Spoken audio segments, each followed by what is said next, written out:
Shawn approached me through Deep Magazine because I had been advertising in there, and they were doing the board tracking.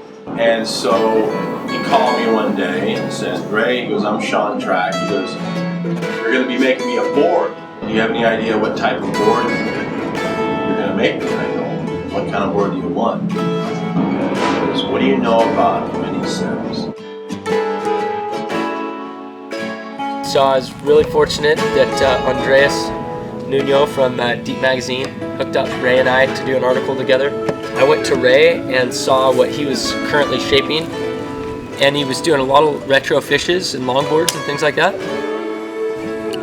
And I suggested that we do something like the mini Simmons, which was shaped by Joe Begest. It's a pretty weird looking board, and I said, I know. He goes, well, how's it ride? I said, I don't know. So let's make one.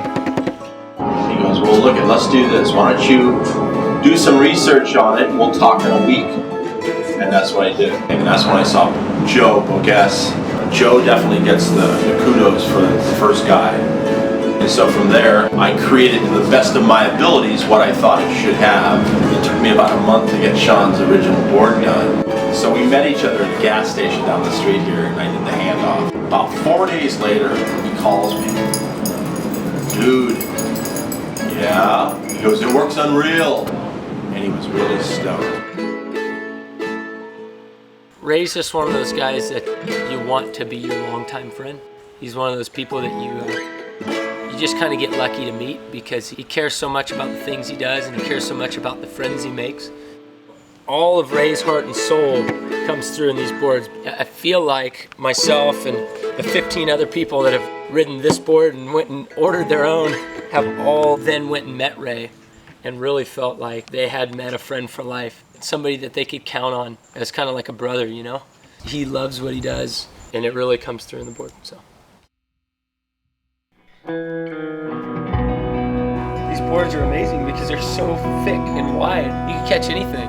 A lot of these guys who ride bigger boards are starting to move to this design because instead of having this huge board to duck dive on a big day, they just got this little nug. You see a lot of guys who are in their 60s who have kind of dreamed of something like this but still don't understand that this is the right board, who will ride one of these things and they'll probably catch more waves. A lot of people who are, let's say, between novice and intermediate surfers, but they'd like to move to the next level and maybe they've been on a fun board or a longboard, they'll move to a Lucky Lucke and their whole surfing just takes off.